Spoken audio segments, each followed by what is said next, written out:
The following program contains scenes in a medical environment. Viewer discretion is advised. Tonight on the Frontline for Hope, meet a young athlete whose life was changed in an instant. Cutting-edge therapy helps neurosurgeons protect a little girl's brain. And doctors hope for progress as they try to repair a 3-year-old's scarred throat. At St. Louis Children's Hospital, physicians and nurses push the boundaries of care for children who just want a chance to be kids again. Share incredible stories of hope and courage from one of the nation's top pediatric hospitals on the campus of Washington University Medical Center, where families have all said, "Take my child to Children's."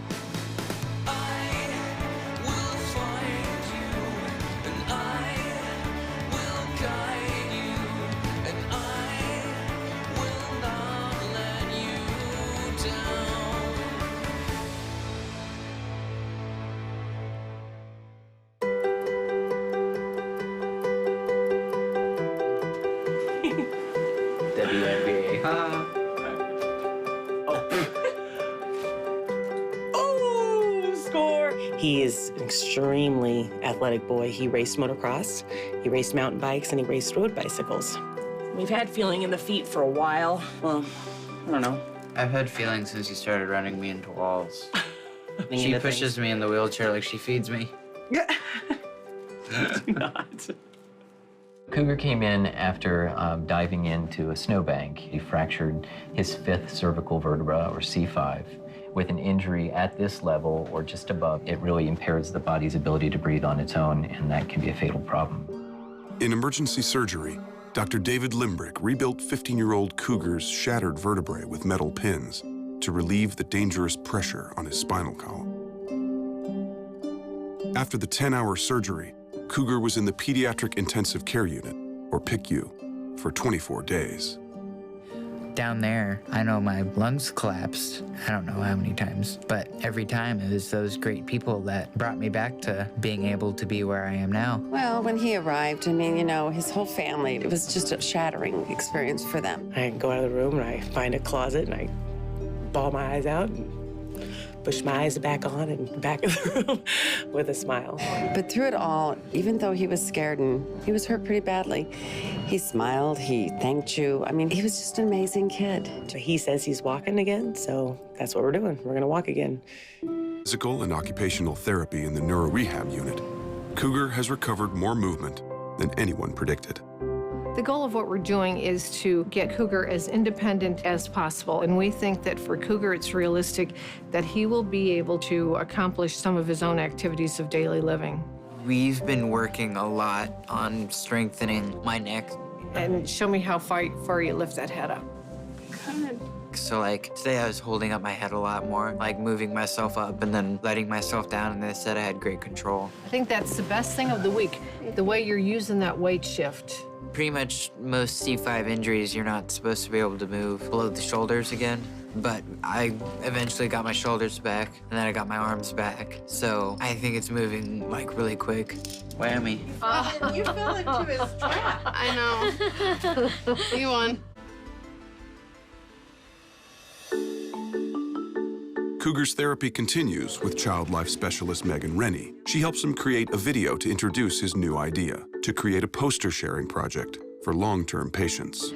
I work with the neurorehabilitation population of patients, and the cool thing with Cougar is that he's working on a project that would give back to other patients. It's really boring to wake up with nothing on your wall. I'm lucky enough my mom is awesome, and she did the wall really awesome for me, so I can wake up every day, and it's really inspiring to see stuff on my wall that I like, and I wanted that for other kids too.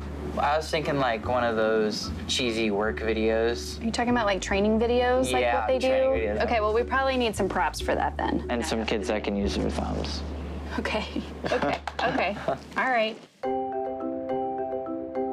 Cougar enlists his physical therapist, Tony, and his rehab buddy, Patrick, for the video. And then Patrick, Tony's gonna ask you if you're ready for physical therapy, and you're gonna go, of course. You're gonna look at the smile and big thumbs up, all right? You remember what you're gonna do, right? And action. Morning, Patrick. Are you ready to go to physical therapy? Of course. Yes. It's so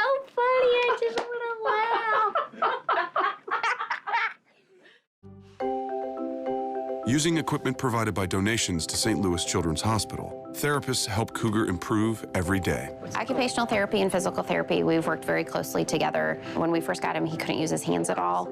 He couldn't hold the blocks, he couldn't move the blocks, he had no control of his fingers. So we've just worked on upper extremity strengthening and coordination, and then balance in his core muscles. I said I never thought that after riding 40 miles on a bicycle that stacking blocks would be hard.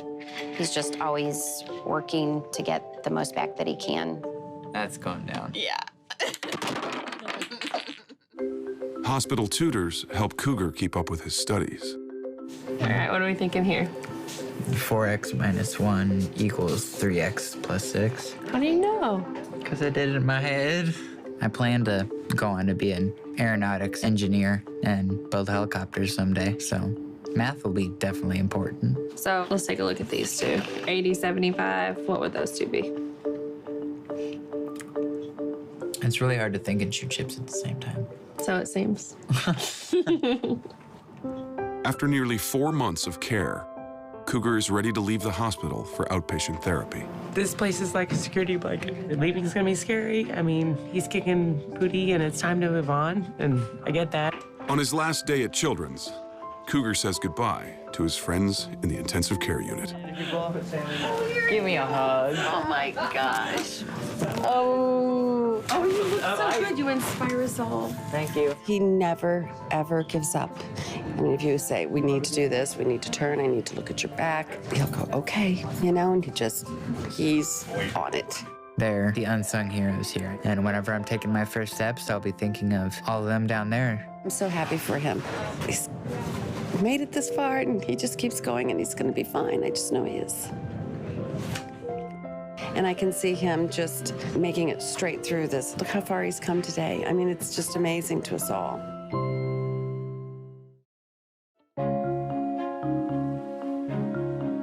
After several weeks of outpatient rehab, Cougar can't wait to show Dr. Limbrick his progress. New stuff is I can pick up a cup with one hand now. And then woo, up in the air like I just don't care. And then I can move my thumb now, which takes a little bit, but I can close it and keep it closed. So that's pretty cool. There he is. Hi. Hey, how are you? Good, how are you? Now, are you missing your collar? It looks like, Wait, you what are know. you talking about? So it looks like everything's healed up pretty well. You're not having any issues with your airway or anything like that. Swallowing's obviously going pretty well. He's just worried about the next step. He has an amazing ability to look at the first next step and then also look at the long-term picture. And very few people, adults or kids, are able to look at both of those. So he fixates on the next step and achieves that next step with a long-term view. And that's something I think is really remarkable about him. I think it's still really early to draw any conclusions about what your endpoint's gonna be. Very, very early. To me, he still seems very much on the upswing in terms of his recovery. Cool. Well, good. Thank you. All right, guys. Well, it was great seeing you. Gotta push And you I'll outta see here. you in 6-8 weeks sometime. Thank you. Cougar and really his mom as well, in their personality and their outlook and their drive to recover is really unique. And I have no doubt that he's going to achieve everything he wants to achieve.